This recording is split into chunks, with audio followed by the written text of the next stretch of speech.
उत्पत्ती प्रकरण 4. काईन आणि हाबेल. आदामाने आपली स्त्री हव्वा हिला जाणिले. ती गर्भवती होऊन तिने काईनास जन्म दिला. ती म्हणाली, परमेश्वराच्या सहाय्याने मला पुरुष संतान लाभले आहे. नंतर तिने त्याचा भाऊ हाबेल यास जन्म दिला. हाबेल मेंढपाळ झाला आणि काईन शेतकरी झाला. काही काळ लोटल्यावर असे झाले की काईनाने परमेश्वराला शेताच्या उत्पन्नापैकी काही अर्पण आणले. हाबेलानेही आपल्या कळपातील प्रथम जन्मलेल्यातून म्हणजे त्यातल्या पुष्टातून काही अर्पण आणले. परमेश्वराने हाबेल व त्याचे अर्पण यांचा आदर केला, पण काईन व त्याचे अर्पण यांचा त्याने आदर केला नाही. म्हणून काईन संतापला व त्याचे तोंड उतरले. तेव्हा परमेश्वर काईनास म्हणाला, तू का संतापलास आणि तुझे तोंड का उतरले? तू बरे केले तर तुझी मुद्रा प्रसन्न होणार नाही काय? पण तू बरे केले नाही तर दाराशी पाप टपूनच आहे. त्याचा रोख तुझवर आहे, करिता तू त्यास दाबात ठेव. मग काईनाचे त्याचा भाऊ हाबेल ह्याच्याशी बोलणे झाले, आणि असे झाले की ते शेतात असता काईनाने आपला भाऊ हाबेल याजवर चालून जाऊन त्यास ठार केले. मग परमेश्वराने काईनास विचारले, तुझा भाऊ हाबेल कोठे आहे? तो म्हणाला, मला ठाऊक नाही. मी काय माझ्या भावाचा राखणदार आहे? तो म्हणाला, तू हे काय केले? ऐक, तुझ्या भावाचे रक्त भूमीतून मजकडे ओरड करीत आहे. तर आता तुझ्या हातून तुझ्या भावाचे पडलेले रक्त प्राशन करण्यास ज्या भूमीने तोंड उघडले आहे तिचा तुला शाप आहे. तू जमिनीची मशागत करीशील तेव्हा ती यापुढे तुला आपले सत्व देणार नाही. तू पृथ्वीवर परागंदा व भटकणारा होशील.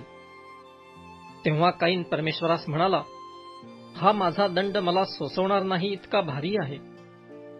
पहा, ह्या जमिनीवरून तू मला आज हाकून दिले आहे. मी तुझ्या दृष्टीपुढून लपलेला असेन. मी पृथ्वीवर परागंदा व भटकणारा होणार, आणि ज्या कोणाला मी सापडेन तो मला ठार करील असे होईल. परमेश्वर त्यास म्हणाला, तर मग जो कोणी काईनास ठार मारील त्याचा 7 पट सूड घेण्यात येईल. आणि काईन कोणाला सापडल्यास त्याने त्याला मारू नये म्हणून त्याला परमेश्वराने खूण नेमून दिली. काईनाचे वंशज.